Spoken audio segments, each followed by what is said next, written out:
जय हिंद साथियों, स्वागत है आपका self study classes with Sumit Jain YouTube channel में। तो साथियों स्टार्ट हो चुका है आज का ये सेशन। सभी साथी आ जाएं और एक बार जल्दी से वीडियो को लाइक कर दें। ठीक है, आपको दोस्तों सेल्फ स्टडी क्लासेस वाला ऐप डाउनलोड करना है प्ले स्टोर में जाना है, सर्च करना है सेल्फ स्टडी क्लासेस। ठीक है, और इस ऐप को आप डाउनलोड कर सकते हो।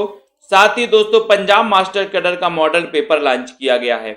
ये मॉडल पेपर किस प्रकार का रहेगा? आपका पंजाब मास्टर कैडर का जो सिलेबस है दोस्तों, उसके अकॉर्डिंग ये मॉडल पेपर रहते हैं।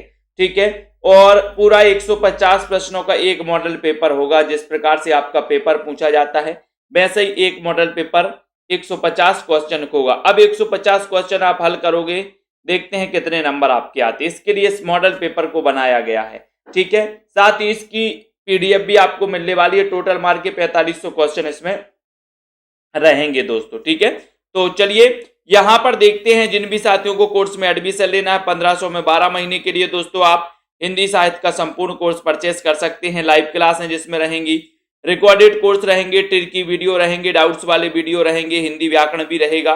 ठीक है, सभी साथी दोस्तों आज ही परचेस कर सकते हैं। टीजीटी पीजीटी वाले, केबीएस वाले, डीएसएसबी वाले, हमारे जितने भी साथी हैं। ठीक है, चलिए तो आज दोस्तों आपको यहां पर बताना है कामरेड का कोट ये रचना किसकी है। कामरेड का कोट ये रचना किसकी है? अमरकांत की रचना है या फिर दोस्तों संजय की रचना है? कामरेड का कोट के रचनाकार कौन है? एक बहुत ही और अच्छा क्वेश्चन आपसे पूछा गया है, जल्दी से बताएं। लाइक करना है जल्दी से फटाक से, और एक बार अपने मित्रों तक शेयर भी करना है। कामरेड का कोट इसके रचनाकार कौन है? और बहुत ही बढ़िया सुंदर सा आंसर आया आप लोगों का कि सर इसके जो रचनाकार माने जाते हैं वो माने जाते हैं कौन? कामरेड का कोट संजय। सही लगा दे संजय। ठीक है, तो आपका उत्तर क्या है? C number. Very good, Sanjay. Comrade का कोट इस संजय जी की रचना है, यानी कि आपका जो सी नंबर है। ठीक है, याद रख लेना, ये इनका कहानी संग्रह है दोस्तों, कामरेड का कोट, सी नंबर।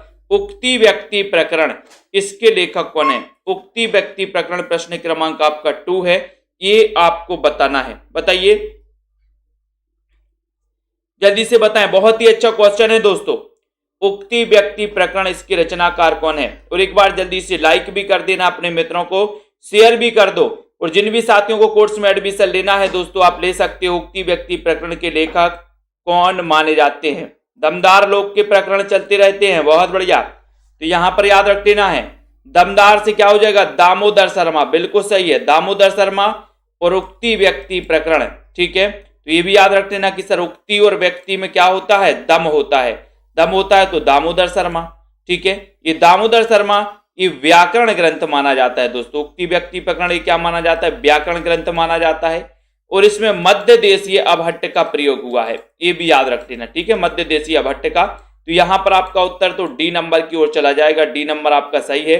श्यामा स्वप्न के लेखक कौन है? प्रश्न क्रमांक आपका 3 नंबर है। श्यामा स्वप्न इसके लेखक कौन है? किशोरीलाल गोस्वामी, ठाकुर जगमोहन सिंह, ब्रजनंदन सहाय, गोपाल राम गहमरी। तो श्यामा स्वप्न के लेखक कौन माने जाते हैं? एक बढ़िया सा क्वेश्चन आपसे पूछा गया है, बहुत ही बढ़िया क्वेश्चन है। सभी लोग बताएंगे। बताओ शिव कुमार जी, क्या हो जाएगा यहां पर राइट आंसर? बताइए रजनी शर्मा जी, प्रश्न क्रमांक 3 नंबर, श्यामा स्वप्न के रचनाकार। और आपने बिल्कुल सही बताया है कि सर ये जो श्यामा स्वप्न है ये जो है ठाकुर जगमोहन सिंह का क्या है? उपन्यास है। उपन्यास है श्यामा स्वप्न, यानी कि आपका बी नंबर यहां पर बिल्कुल सही है। ठीक है, श्यामा स्वप्न जगमोहन, ये भी अपन को याद रखना है। ऐसे भी आ सकते बिल्कुल, श्याम के स्वप्न में मोहन आए, या श्यामा स्वप्न मोहन, श्याम और मोहन, ऐसे भी याद कर सकते। ठीक है, तो आपका जो बी नंबर है वो बिल्कुल सही है। मेरी तेरी उसकी बात, इसके लेखक कौन है? तेरी मेरी उसकी बात, इसके लेखक कौन है? प्रश्न क्रमांक 4 नंबर का क्वेश्चन है। भगवती चरण वर्मा, यशपाल, शिव प्रसाद सिंह या फिर अमृतलाल नागर।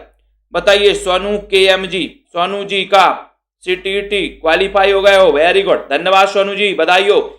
मेरी तेरी उसकी बात या तेरी मेरी उसकी बात, किसको नहीं बताना? बोले सर यशपाल को मत बताना, यश को मत बताना, तेरी मेरी उसकी बात।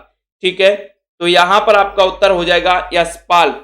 यशपाल यानी कि आपका जो बी नंबर है दोस्तों वो बिल्कुल सही है। ठीक है यशपाल जी, 4 नंबर का आपका जो बी है वो बिल्कुल सही है। ठीक है, बहुत बढ़िया। और यशपाल का क्या है, उपन्यास माना जाता है दोस्तों, उपन्यास। ठीक है, इनमें से कौन सी बोली पश्चिमी हिंदी वर्ग की नहीं है? बहुत अच्छा क्वेश्चन, प्रश्न क्रमांक 5 नंबर का पूछा गया है। कौन सी बोली पश्चिमी हिंदी वर्ग की नहीं है? बताओ। अवधी नहीं है, ब्रज, बुंदेली या फिर कन्नौजी? 5 नंबर का क्वेश्चन है और बहुत ही बढ़िया प्रश्न है दोस्तों। 5 का क्वेश्चन आपको बताना है कौन सी बोली पश्चिमी हिंदी वर्ग की नहीं है। ये क्वेश्चन पूछा गया है और आपने पढ़ी है कि सर पश्चिमी हिंदी की जब भी अपन पढ़ते हैं तो वो आता है क्या, कानों के खड़ी बुंदेली ब्रजभान हरि के पास। ठीक है, कन्नौजी, खड़ी, बुंदेली, ब्रज हरियाणवी ये पश्चिमी की आती हैं। तो ब्रज तो है, कन्नौजी भी है, बुंदेली भी है, अवधी नहीं है। अवधी किसकी है दोस्तों? ये आपको पता है अब छत्तीसगढ़ी यानी कि पूर्वी हिंदी की है। तो आपका जो ये नंबर है वो बिल्कुल सही आंसर हो जाता है। ये नंबर आपका राइट आंसर हो जाता है। अब ये सा ध्वनि आपका बताना है कि उसका उच्चारण स्थान क्या है। मूर्धन्य है, तालव्य है, दंत है या फिर दोस्तों ओष्ठ है? क्या है? सा ध्वनि का उच्चारण स्थान क्या है? बहुत ही अच्छा क्वेश्चन है विश्वास मलिक जी, निधि दुबे जी, राजू मौर्य जी, दारसू जी। सा ध्वनि का उच्चारण स्थान क्या माना जाता है? शक्कर का सा, इसका उच्चारण स्थान क्या है? और बहुत ही अच्छा क्वेश्चन आ रहा है सभी लोगों का कि सर इसका उच्चारण स्थान है तालव्य। तालव्य यानी कि आपका जो बी नंबर है, बी नंबर ये बिल्कुल सही है। बी नंबर आपका राइट आंसर है, तालव्य आपका सही है, बी नंबर। भाषा और समाज के लेखक कौन है? 7 नंबर का क्वेश्चन, भाषा और समाज के लेखक कौन है? रामविलास शर्मा है, देवेंद्रनाथ शर्मा है, धीरेन्द्र वर्मा है या फिर उदय नारायण तिवारी?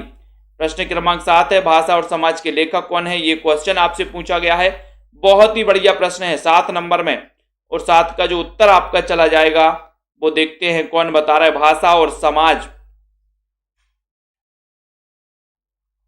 और आपको पता है कि सर भाषा और समाज पूछा गया है, इसके लेखक कौन है 7 नंबर में? और बहुत बढ़िया क्वेश्चन बताया है मनोज जी ने, वेरी गुड। शांति वर्मा जी ने कि सर रामविलास शर्मा लगा दो, ये नंबर आप लगा दो। भाषा और समाज रामविलास शर्मा, ठीक है, इसके लेखक हैं। और रामविलास शर्मा ये दोस्तों आपको पता है प्रसिद्ध मार्क्सवादी आलोचक माने जाते हैं। मार्क्सवादी, ठीक है, कौन? रामविलास शर्मा प्रगतिवादी आलोचक माने जाते हैं, मार्क्सवादी आलोचक माने जाते हैं। तो आपका यहां पर ये नंबर तो बिल्कुल सही हो जाता है, ये नंबर आपका राइट आंसर हो जाता है। ठीक है, अनुमतिवाद की अवधारणा किसकी है? प्रश्न क्रमांक 8, अनुमतिवाद की अवधारणा किसकी है ये आपको बताना है। बताइए रुद्राज जी, क्या है यहां पर राइट आंसर? प्रश्न क्रमांक 8 संकोक की है, रुद्रट की है, भट्टनायक की है या फिर विश्वनाथ की है? अनुमतिवाद की अवधारणा, ये अवधारणा किसकी है? अनुमति। तो अपन क्या करते हैं जब पूजन करने जाते हैं ना, तो अपन शंख बजाते, शंख, और शंख बजा के क्या लेते भगवान से? अनुमति लेते हैं। शंख से संकोक और अनुमति लेते हैं, तो अनुमति। ठीक है, तो अनुमतिवाद या अनुमतिवाद के प्रवर्तक कौन है? संकोक, यानी कि आपका उत्तर 1 नंबर चला जाएगा। ये नंबर आपका बिल्कुल सही हो जाएगा। ठीक है, शंख बजाकर अनुमति। ठीक है, वेरी गुड, बहुत बढ़िया प्रश्न आपने बताई। यहां पर आ जाते हैं, जादुई यथार्थवाद के प्रतिष्ठापक कौन माने जाते हैं? जादुई यथार्थवाद यानी कि प्रश्न क्रमांक आपका 9 है, 9 का आपको बताना है दोस्तों।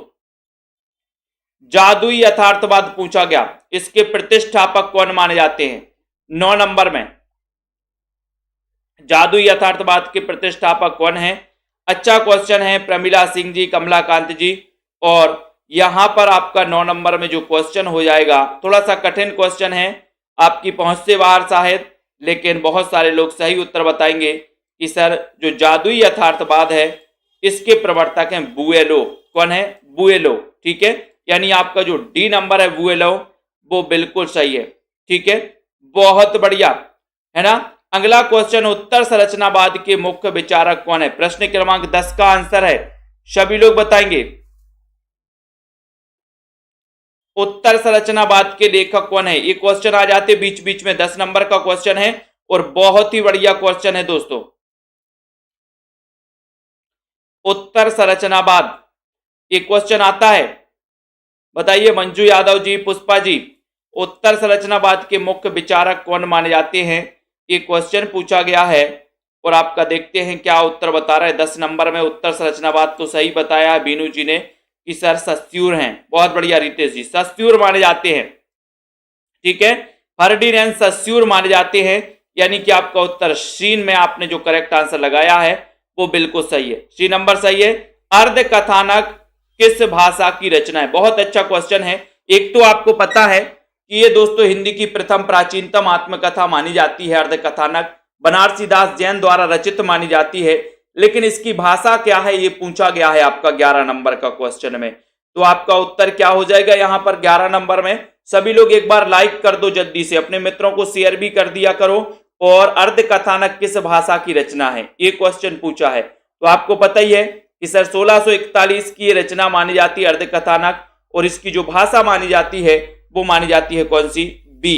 बी आपका यहां पर बिल्कुल सही है, ठीक है, बी नंबर ब्रज आपका सही है, बी नंबर राइट आंसर है। नेक्स्ट क्वेश्चन देखो, इनमें से कौन सी दलित आत्मकथा नहीं है? कौन सी दलित आत्मकथा नहीं है दोस्तों, बताओ? नागफनी है, जूठन, अपनी खबर या फिर मुर्दहिया?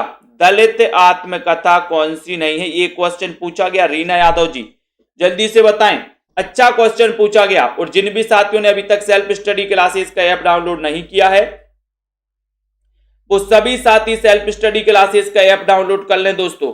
यहां पर आपसे क्वेश्चन पूछा गया है कि कौन सी दलित आत्मकथा नहीं है, तो बताइए दलित आत्मकथा कौन सी नहीं है? और बिल्कुल सही आंसर जा रहा है 12 नंबर में कि सर ये जो अपनी खबर है, अपनी खबर, सी नंबर, अपनी खबर, पांडे बेचन शर्मा उग्र, ये दलित आत्मकथा नहीं मानी जाती। ये आपका बिल्कुल सी नंबर बिल्कुल सही है। एक ये आत्मकथा किसकी है दोस्तों? ये है किसकी? अपनी खबर, पांडे बेचन शर्मा उग्र की आत्मकथा मानी जाती है, ठीक है, बहुत बढ़िया। आपको यहां पर आ जाते उज्जवल वरदान चेतना का सौंदर्य जिसे सब कहते हैं, यह पंक्ति कामायनी के किस सर्ग से ली गई?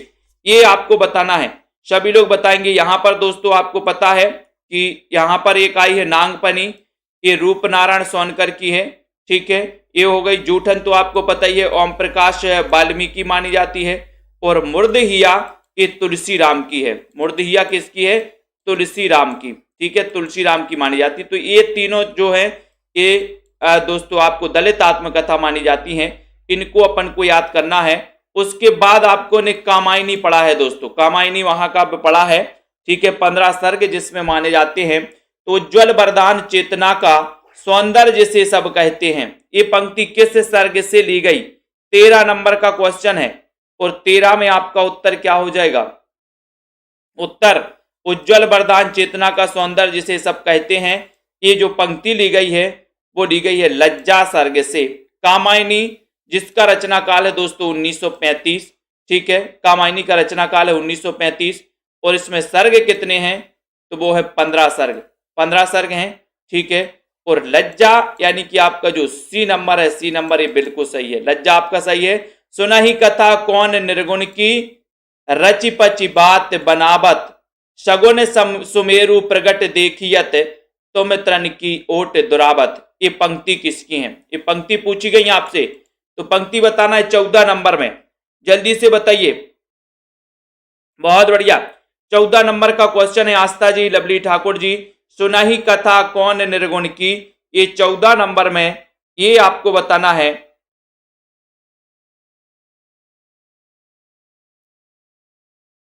तो यहां पर ये जो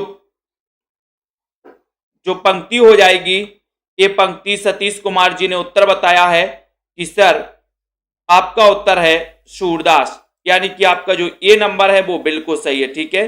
सुना ही कथा कौन निर्गुण की, रचि पचि बात बनावत, ये जो पंक्ति है ये पंक्ति है सूरदास, ये नंबर आपका सही हो जाएगा, ठीक है, ये नंबर सही है। नेक्स्ट देखो, कितना अनुभूतिपूर्ण था वह एक क्षण का आलिंगन, कथन किस रचना से है? बहुत अच्छा क्वेश्चन है।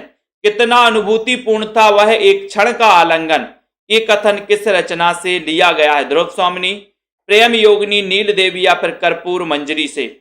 बताइए प्रेसिडेंट ऑफ इंडिया जी, बताएं। बहुत बढ़िया, प्रेसिडेंट भी आ गए हैं। 15 नंबर का क्वेश्चन पूछा गया आपसे।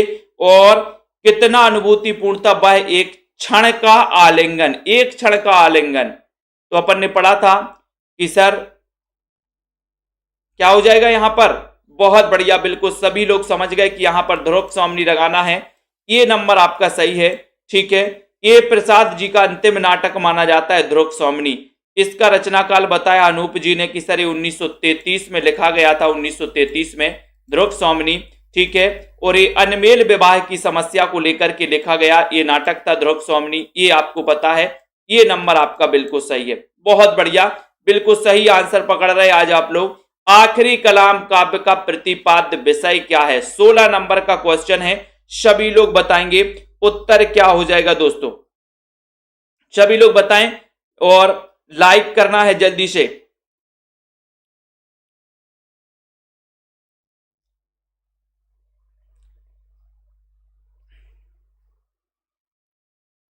उत्तर आपका क्या हो जाएगा?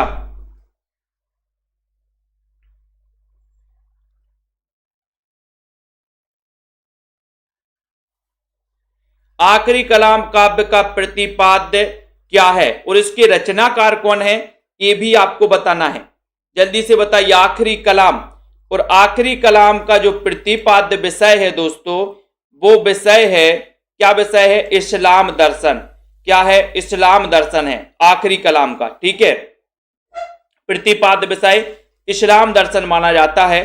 अब ये आखिरी कलाम, ये रचना है किसकी, ये भी आपको बताना है। ये रचना है किसकी, ये बताइए जल्दी से। आखिरी कलाम इस्लाम दर्शन से संबंधित है, जायसी की, बिल्कुल सही है। तो ये नंबर आपका बिल्कुल सही है। तद्भव पत्रिका का प्रकाशन स्थल क्या है? 17 नंबर में। तद्भव पत्रिका आपने पढ़ा होगा, बताइए तद्भव पत्रिका का प्रकाशन स्थल क्या है? भोपाल, दिल्ली, अहमदाबाद या फिर लखनऊ? बताइए विनीता राय जी, एक बार लाइक कर दो सभी साथी। जिन भी साथियों को कोर्स में एडमिशन लेना है दोस्तों, सभी साथी आ जाएं और यहां पर सेल्फ स्टडी क्लासेस का ऐप डाउनलोड कर लें। तद्भव पत्रिका का प्रकाशन स्थल क्या है? 17 नंबर का क्वेश्चन है और 17 में बताते हैं, देखते हैं कौन बता रहा है। तद्भव अखिलेश की है, लखनऊ से, बहुत बढ़िया अनुपम जी, ठीक है। तो ये आपको याद रख लेना है दोस्तों, ये तद्भव पत्रिका जो निकली थी इसका प्रकाशन स्थल क्या है? लखनऊ। यानी कि आपका जो सी नंबर है, सी नंबर, ये बिल्कुल सही है, ठीक है। सी नंबर ये लखनऊ से निकली थी दोस्तों, तद्भव सी नंबर। इन दोस्तों प्रकाशन स्थल इसका लखनऊ है। व्योमकेश दरवेश, इसके लेखक कौन है? व्योमकेश दरवेश के लेखक कौन है? बताइए, राइट आंसर बताना है। उदय यादव जी, बिल्कुल सही है। हिंदी साहित्य जिसमें भी पूछा जाता है प्रेसिडेंट जी, है ना। अंश यादव जी बताइए यहां पर। राजीव जी, व्योमकेश दरवेश के लेखक कौन माने जाते हैं? एक अच्छा क्वेश्चन आपसे पूछा गया, जल्दी से लाइक करते रहें और शेयर करते रहें। 18 नंबर का क्वेश्चन है और बहुत ही बढ़िया प्रश्न है कि सर ये जो व्योमकेश दरवेश है, ये इसके जो रचनाकार माने जाते हैं वो माने जाते हैं कौन? सिद्धार्थ जी, ये व्योमकेश दरवेश विश्वनाथ त्रिपाठी द्वारा लिखित है और ये किसके जीवन पर आधारित है? तो वो हजारी प्रसाद द्विवेदी, हजारी प्रसाद द्विवेदी के जीवन पर आधारित है। और ये जो जीवनी लिखी थी दोस्तों, वो लिखी थी किसने? विश्वनाथ त्रिपाठी ने। यानी कि डी नंबर आपका, डी नंबर सही है प्रमोद सैनी जी, विश्वनाथ त्रिपाठी द्वारा लिखित है। ये लेखक पूछा गया तो आपको डी नंबर ही लगाना था।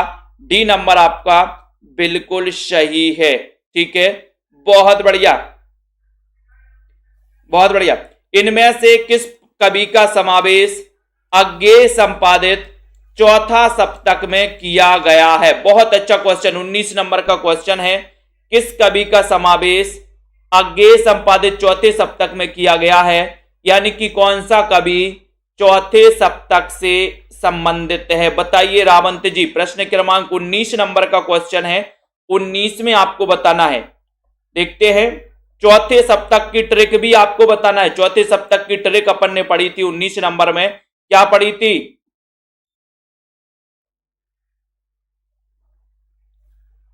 और बिल्कुल सही बताया है कि सर वो है सुमन राजे। सुमन राजे चतुर्थ सप्तक से संबंधित थी दोस्तों, यानी कि आपका उत्तर बिल्कुल सही चला गया पुष्पा जी। बी नंबर सुमन राजे आपका राइट आंसर। ये चतुर्थ सप्तक से संबंधित थी। इनकी अपन ने ट्रिक बनाई थी चौथे सप्तक की। किसी को याद है तो जल्दी से बताओ। अथा तो घुमक्कड़ जिज्ञासा किस विधा से संबंधित रचना है? 20 नंबर का क्वेश्चन है। 20 का क्वेश्चन आपको बताना है और जल्दी से लाइक करना है। भावना गंगवार जी, विभा पांडे जी बताइए, अथा तो घुमक्कड़ जिज्ञासा किस विधा से संबंधित है? उदय यादव जी 20 नंबर का क्वेश्चन बताना है, तो जल्दी से बताइए। और इसके रचनाकार कौन है ये भी आपको बताना है। इसके रचनाकार कौन है ये भी बताना है, रीमा यादव जी। और सेल्फ स्टडी क्लासेस का ऐप सभी साथी डाउनलोड कर ले। अथा तो घुमक्कड़ जिज्ञासा इसकी विधा पूछी गई तो यात्रा वृत्तांत है, यानी कि सी नंबर बिल्कुल सही है। लेकिन आपको बताना है कि इसके रचनाकार कौन है। इसके रचनाकार देखते हैं कौन बता रहा है। अलका गौतम जी बताइए, वीना चौहान जी बताएं। बहुत बढ़िया, प्रयाग के कुंवर केदार, ये तो तीसरे की है, बीनी सरोज जी। और राहुल सांकृत्यन, अथा तो घुमक्कड़ जिज्ञासा यात्रा वृत्तांत सी नंबर और राहुल सांकृत्यायन द्वारा रचित है। ठीक है, अब यहां पर बताना है जन्म के अनुसार सही अनुक्रम कौन सा है। जन्म के अनुसार बताना, मैंने कई बार आपको दोस्तों बताया है। यहां पर जन्म के अनुसार बताइए आप क्या लगाओगे। अवध के राजकुमार श्री नंद सुमन के साथ स्वदेश विराज दीपिका शुक्ला जी बिल्कुल सही है। अवध के राजकुमार, वेरी गुड। यहां पर बताना है प्रताप नारायण मिश्र, बाल मुकुंद गुप्त, बालकर्ण भट्ट, राजा लक्ष्मण सेन, इनमें से आपको चयन करना है कि आपका कौन सा सही हो जाएगा। देखते हैं, तनु जी बताओ कौन यहां पर सही हो रहा है। बी सी नंबर सही हो रहा है, डी हो रहा है, कौन सा? जन्म क्रम के अनुसार आपको पता भी है, लेकिन यहां थोड़ा सा गड़बड़ हो गया है, तो आप लोग गड़बड़ कर दोगे यहां पर, क्योंकि राजा लक्ष्मण सतीश कुमार जी ने बताया है। क्या बताया है? सी नंबर किसने बताया है? सी नंबर बताया है, कौन बता रहा है सी नंबर? अनुराग यादव जी बता रहे हैं। 21 में बोले सर सी नंबर लगा दो, क्योंकि 1826 में जन्म हुआ था राजा लक्ष्मण सिंह का। ठीक है, इनका जन्म हुआ था दोस्तों 1844 में। प्रताप नारायण मिश्र का जन्म हुआ था 1856 में। ठीक है, और उसके बाद आपसे पूछा गया बाल मुकुंद गुप्त, जिनका जन्म हुआ था 1865 में। तो आप थोड़ा सा गड़बड़ हो गए यहां पर। 1826 में राजा लक्ष्मण सिंह।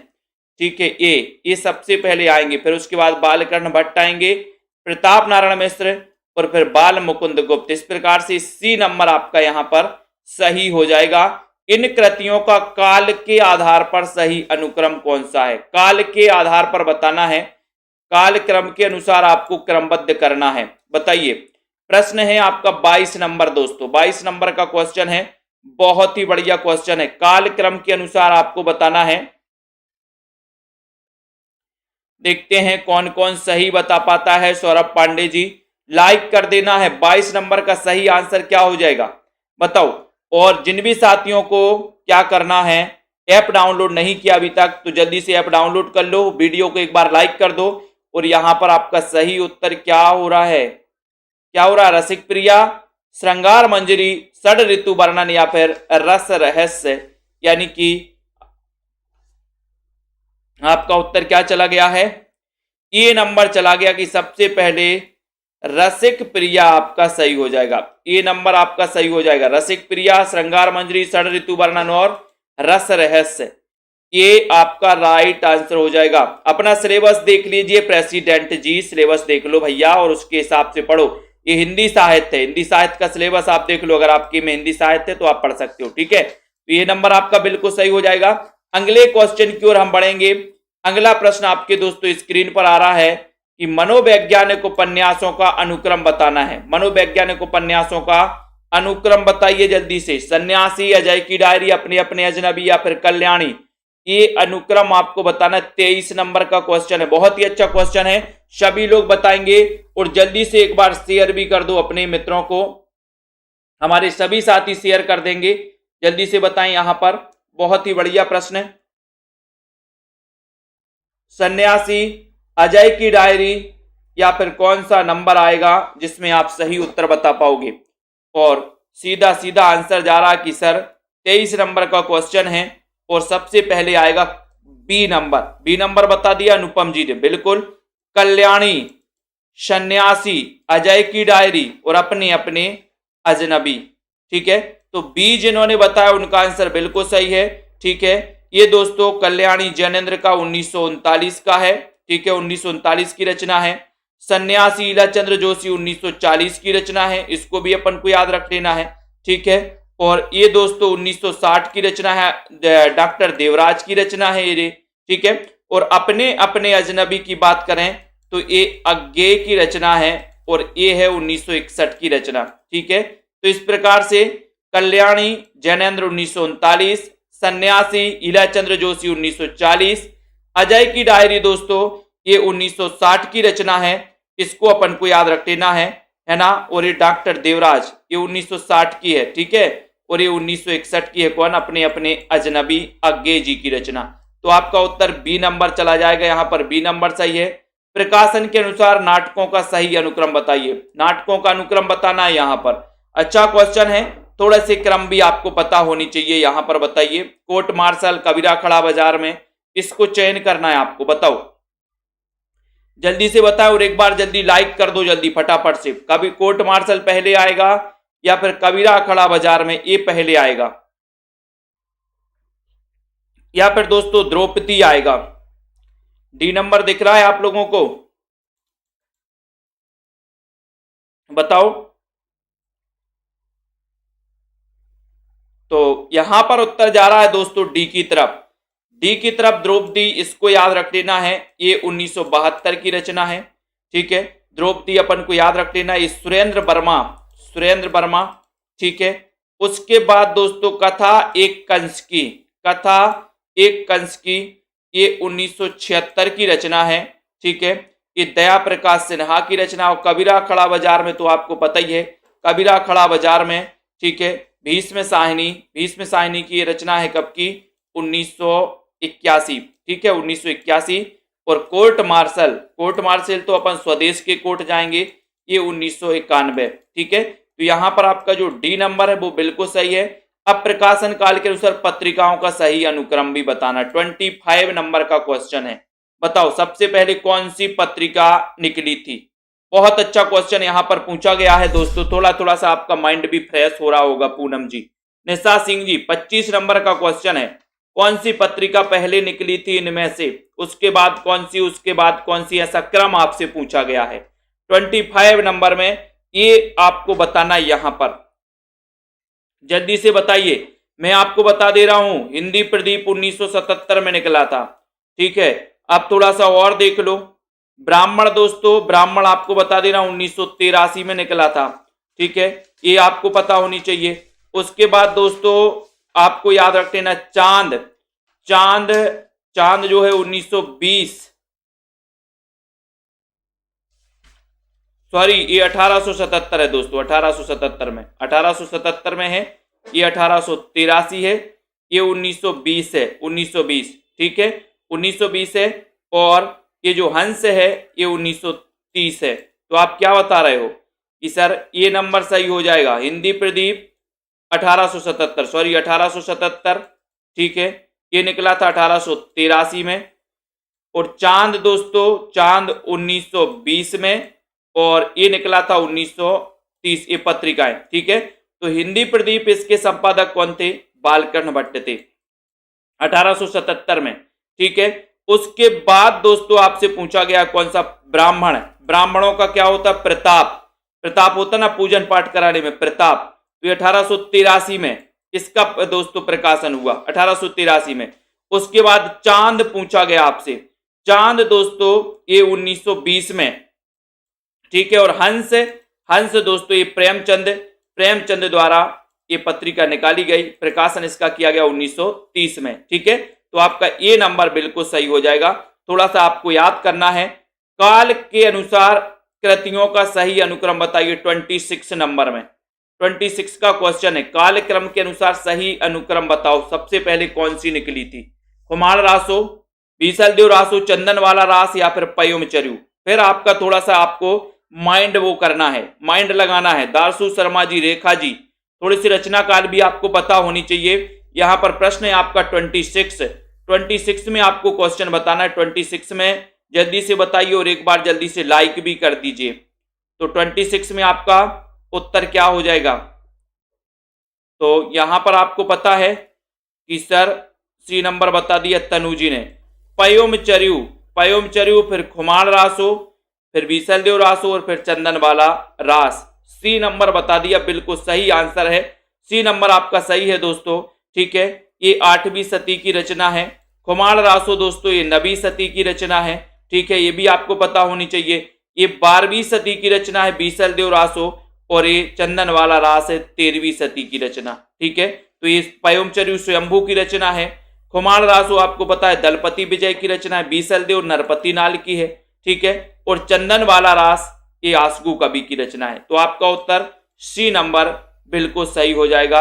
बहुत बढ़िया। ठीक है, नेक्स्ट है काल के अनुसार आचार्यों का सही अनुक्रम बताना है। यहां पर 27 नंबर के क्वेश्चन में आचार्यों का सही अनुक्रम बताना है। इन दो में से ही बता दो कौन सा सही है। काल के अनुसार दोस्तों सबसे पहले के कौन है, उसके बाद के कौन है, उसके बाद के कौन है, ये बताना है। 27 नंबर में सभी लोग बताएंगे, और अगर आप लिख रहे हो तो लिख भी सकते हो। बताइए उदय यादव जी, बहुत ही अच्छा क्वेश्चन है। तो आपको यहां पर पता होनी चाहिए कि सर काल के अनुसार आचार्यों का सही अनुक्रम अगर पूछा गया है तो सबसे पहले आएंगे कौन? बामन। 8वीं सदी के हैं।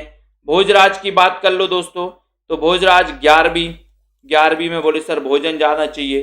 ठीक है, रुइयक की बात कर लो तो रुइयक के 12वीं सदी के हैं, 12वीं के, और विश्वनाथ है दोस्तों 14वीं सदी के। ठीक है, तो इस प्रकार से बामन 8वीं सदी पहले नंबर आएंगे। बामन, ये भोजराज 11वीं, रुइयक दोस्तों आपको याद रख लेना 12वीं और 14वीं। ठीक है, इस प्रकार से आपका ये हो जाएगा। अगले क्वेश्चन की ओर बढ़ते हैं। यहां पर काल के आधार पर सही अनुक्रम कौन सा है, ये काल के आधार पर आपको बताना है। 28 नंबर का क्वेश्चन है। तो यहां पर आपका उत्तर क्या हो जाएगा? बहुत बढ़िया क्वेश्चन है, सभी लोग बताएं जल्दी से। कुरैशी जी, काल क्रम के अनुसार ग्रंथों का काल के आधार पर सही अनुक्रम क्या हो जाएगा? यहां पर 28 नंबर का क्वेश्चन पूछा गया। 28 का राइट आंसर क्या हो जाएगा? तो यहां से ये भी आपको पता चल जाता है दोस्तों। 28 नंबर का क्वेश्चन में 28 में देखते हैं, राहुल जी ने बताया 28 का ए। बहुत बढ़िया, बिल्कुल सही आंसर बताया है। दारसू जी ने भी बताया 28 का ए। अंश जी ने भी ये बता दिया, मतलब आप लोग कुछ पी कर आए। काव्यादर्श, यहां से ये भी आपको पता होनी चाहिए कि काव्यादर्श के लेखक कौन है। तो काव्यादर्श के लेखक हैं दोस्तों दंडी। ये क्वेश्चन आया था काव्यादर्श। ठीक है, ध्वन्यालोक के रचनाकार कौन है? ध्वन्यालोक के रचनाकार भी आपको पता होनी चाहिए कि सर आनंद वर्धन है। काव्य प्रकाश किसकी रचना है? काव्य प्रकाश के रचनाकार कौन है? तो काव्य प्रकाश मम्मट की रचना है ये, मम्मट। और साहित्य दर्पण ये विश्वनाथ की रचना है दोस्तों। किसकी है?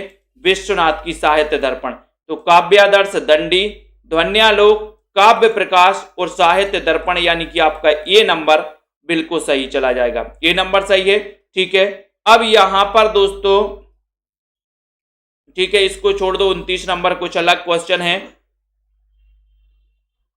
अब यहां पर आपसे प्रकाशन के अनुसार उपन्यासों का सही अनुक्रम पूछा गया है।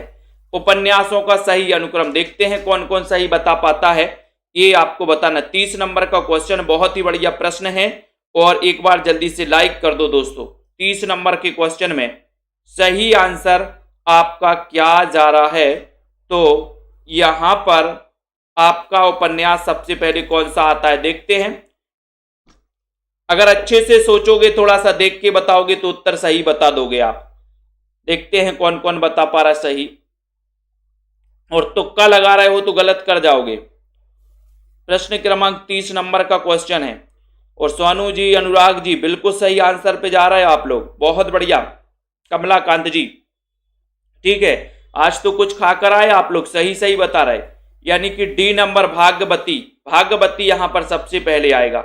ठीक है, बहुत बढ़िया, भागवती सही है दोस्तों। भागवती श्रद्धाराम फिल्लोरी का है और ये 1877 में इसका प्रकाशन हुआ था। उसके बाद नदी के दीप की बात करें तो ये अज्ञे जी का है दोस्तों, 1954 में इसका प्रकाशन हुआ था। अंधेरे बंद कमरे, अंधेरे बंद कमरे, इसके रचनाकार कौन है? मोहन राकेश। अंधेरे बंद कमरे मोहन राकेश हैं। ठीक है, और इसका दोस्तों प्रकाशन हुआ था 1961 में, अंधेरे बंद कमरे। और बेदिन की बात करें तो बेदिन बोले बड़े निर्मल थे। बेदिन कैसे थे? बड़े निर्मल थे। तो निर्मल वर्मा की रचना, और ये 1964 की रचना है, 1964। ठीक है, तो भागवती श्रद्धाराम फिल्लोरी 1877, नदी के दीप 1954, अज्ञे, अंधेरे बंद कमरे 1961 मोहन राकेश, वे दिन निर्मल वर्मा का उपन्यास 1964। ठीक है, अब यहां पर पत्रिकाओं को उनके संपादकों के साथ सुमेलित करना है। तो ये पत्रिकाएं दी हैं, उनके संपादक कौन थे ये आपको सुमेलित करना है। तो यहां पर सुमेलित करिए सभी साथी, और एक बार जल्दी से लाइक कर दीजिए। 31 नंबर का क्वेश्चन है, सभी लोग बताएंगे। बिल्कुल सही है, बहुत बढ़िया सौरभ जी। जिन भी साथियों ने सेल्फ स्टडी क्लासेस का ऐप डाउनलोड नहीं किया वो ऐप डाउनलोड कर लें। कवि वचन सुधा के संपादक कौन थे? ब्राह्मण के कौन थे? हिंदी प्रदीप के कौन थे? विश्व भारती के कौन थे? तो एक क्रम से आपको लगाना है। यहां पर 31 नंबर का क्वेश्चन है, और आपको कवि वचन सुधा तो आपको बनेगा ही कि सर इसके संपादक तो थे बाबू हरिश्चंद्र थे, ऐसे ही लगा लो। ब्राह्मण का बोले सर पूंजी पाठ में प्रताप होता है, तो यहां पर आपका उत्तर हो जाएगा ये प्रताप नारायण मिश्र हो जाएंगे। ठीक है, ये हो जाएगा। ठीक है, उसके बाद हिंदी प्रदीप की बात करें 1877 में बालकर्ण भट्ट हो जाएंगे, बालकर्ण भट्ट हो जाएंगे। ठीक है, ये हो गया। और उसके बाद विश्व भारती की बात करें, विश्व भारती इसके रचनाकार कौन है? तो आपका उत्तर हो जाएगा विश्व भारती। ये पत्रिका के संपादक कौन है ये पूछा गया आपसे, तो आपका उत्तर हो जाएगा कि विश्व भारती ये पत्रिका दोस्तों इसके संपादक थे हजारी प्रसाद द्विवेदी। ठीक है, हाँ बिल्कुल सही है, उसका 1951 सही, नदी के दीप। ठीक है, प्रदीप के बिल्कुल भट्टा, प्रदीप के बाल भट्टा से भरत गए। ठीक है, तो कवि वचन सुधा, कवि वचन सुधा ये बाबू हरिश्चंद्र हो गए। ठीक है, ब्राह्मणों का क्या है? प्रताप है, तो प्रताप नारायण मिश्र इसके संपादक थे। हिंदी प्रदीप ये बालकर्ण भट्ट ने निकाला था दोस्तों। ठीक है, इसके संपादक थे। और विश्व भारती ये हजारी प्रसाद द्विवेदी इसके संपादक थे। तो कुछ चीजें आपसे क्वेश्चन आएगा कि कवि वचन सुधा के संपादक कौन थे, आप बताओ। हरिश्चंद्र जी। ब्राह्मण के संपादक कौन थे? प्रताप नारायण मिश्र थे। हिंदी प्रदीप के संपादक कौन थे? बालकर्ण भट्ट थे। विश्व भारती के संपादक कौन थे? तो आप बता देना, हजारी प्रसाद द्विवेदी थे। ठीक है, तो इतनी चीजें आपको पता होनी चाहिए दोस्तों। ठीक है, बहुत बढ़िया तरीके से आप लोगों ने प्रश्न बताए हैं। इतने अच्छे से कुछ महत्वपूर्ण चीजें भी दोस्तों आपको यहाँ पर सीखने को मिले हैं। अब यहाँ पर कुछ कृतियां दी हैं और उनके रचनाकारों के साथ सुमेलित करना है अपन को। उनके रचनाकार कौन है यहीं पर सीधे सीधे आप कर सकते हो। मैंने स्मृति के दीप जलाए, भावों की तीर्थ यात्रा, बेदिन बेलोग और वन तुलसी की गंध। इनमें से आपको चयन करना कि रचनाएं आखिर किस किस की हैं। ये क्वेश्चन आपको बताना है, फटाक से बताइए और एक बार शेयर भी कर दीजिए। बहुत अच्छी है दोस्तों, इनको जानना बहुत जरूरी है महत्वपूर्ण रचनाओं को। तो मैंने स्मृति के दीप जलाए, ये रचना किसकी है? जल्दी से बताइए सभी साथी। और आपका उत्तर चला गया कि सर मैंने स्मृति के दीप जलाए, ये रामनाथ सुमन, रामनाथ सुमन। ठीक है, ये किसकी रचना है? रामनाथ सुमन की रचना है। भावों की तीर्थ यात्रा की रचनाकार कौन है? भावों की तीर्थ यात्रा, ऐसे ही बताते जाओ। भावों की तीर्थ यात्रा बोले सर हमने विष्णु प्रभाकर। ठीक है, विष्णु अपने भावों की तीर्थ यात्रा की, विष्णु के दर्शन करके आए विष्णु। वे दिन वे लोग, वे दिन एक क्वेश्चन आया था अभी टीजीटी में, वे दिन वे लोग के रचनाकार कौन है? बोले वे दिन वे लोग शिव पूजन सहाय, शिव पूजन सहाय। और वन तुलसी की गंध, वन तुलसी की गंध के रचनाकार कौन है? फणीश्वरनाथ रेणु। बोले सर तुलसी की गंध सूंघकर फण वाला पहुंच जाता है, फण वाला। ठीक है, तो ये आपको पता चल गया। मैंने स्मृति के दीप जलाए, रामनाथ सुमन की रचना है। भावों की तीर्थ यात्रा, ये विष्णु प्रभाकर की रचना है। ठीक है, बेदिन बेलोग, ये शिव पूजन सहाय की रचना है। वन तुलसी की गंध, इसके रचनाकार कौन है? फणीश्वरनाथ रेणु है। इन रचनाओं को थोड़ा थोड़ा सा आपको याद कर लेना है। ठीक है, थोड़ा थोड़ा प्रभु का भजन कर ले, ऐसे ही थोड़ा थोड़ा अपन को इनको याद करना है। मैंने स्मृति के दीप जलाए, रामनाथ सुमन, भावों की तीर्थ यात्रा, विष्णु प्रभाकर, बेदिन बेलोग, बेदिन बेलोग, शिव पूजन सहाय और वन तुलसी की गंध। वन तुलसी की गंध फणीश्वरनाथ रेणु की रचना है। ठीक है, कुछ थोड़े से कठिन प्रश्न लेकिन बहुत बढ़िया तरीके से आप लोगों ने उत्तर दिए हैं। ठीक है, परिस्थिति कैसी भी हो बोले सर मैदान नहीं छोड़ना चाहिए। ठीक है, यूक्रेन जैसा डटा है, लड़ रहा है। ठीक है, अपन भी दोस्तों इन प्रश्नों का सामना कर रहे हैं, उत्तर बता रहे हैं और अधिकांश लोगों ने सही उत्तर बताए हैं। बहुत बहुत धन्यवाद। सेल्फ स्टडी क्लासेस में जिनको भी एडमिशन लेना है, ये सेल्फ स्टडी क्लासेस का ऐप डाउनलोड कर लो, सर्च करो सेल्फ स्टडी क्लासेस। ठीक है, और दोस्तों जिनको भी पंजाब मास्टर कैडर का मॉडल पेपर लेना है, ये मॉडल पेपर दोस्तों आप ले सकते हैं पंजाब मास्टर कैडर का। ठीक है, और ये दोस्तों आपके लिए टीजीटी पीजीटी केबीएस वाले जो भी हमारे साथी हैं, ठीक है, हिंदी साहित्य वाले, हिंदी व्याकरण वाले जो भी जिनको पढ़ना है दोस्तों पढ़ सकते हैं और अपना अध्ययन कर सकते हैं। ठीक है, यहाँ पर आपके लिए 1500 में 12 महीने के लिए रेगुलर अध्ययन करवाया जाता है। आप रेगुलर पढ़िए और अपना अध्ययन बहुत अच्छा बनाइए दोस्तों। ठीक है, और एग्जाम में टॉप पास होकर के दोस्तों अपनी एक नौकरी प्राप्त करिए, यही मेरा लक्ष्य है। आप लोग भी इसी लक्ष्य को बनाते हुए आगे बढ़िए। ठीक है, पूनम जी, अर्जुन, अरुण राजपूत जी, सरोज निगम जी, शांति जी, मनोज जी, प्रमोद जी, सोनू जी, यादव शोभा जी, अनुराग पायल जी, रीता जी, गुरप्रीत सिंह जी, शांति वर्मा जी, दारसू जी, ठीक है, सोनू जी, रमा जी, वीनू पांडे, उदय जी, तनु जी, निशा सिंह जी, सभी को धन्यवाद। ठीक है, पूनम बहुत बढ़िया, आस्था सिंह जी धन्यवाद सभी को आज के इस वीडियो के लिए। बस इतना ही, जय हिंद।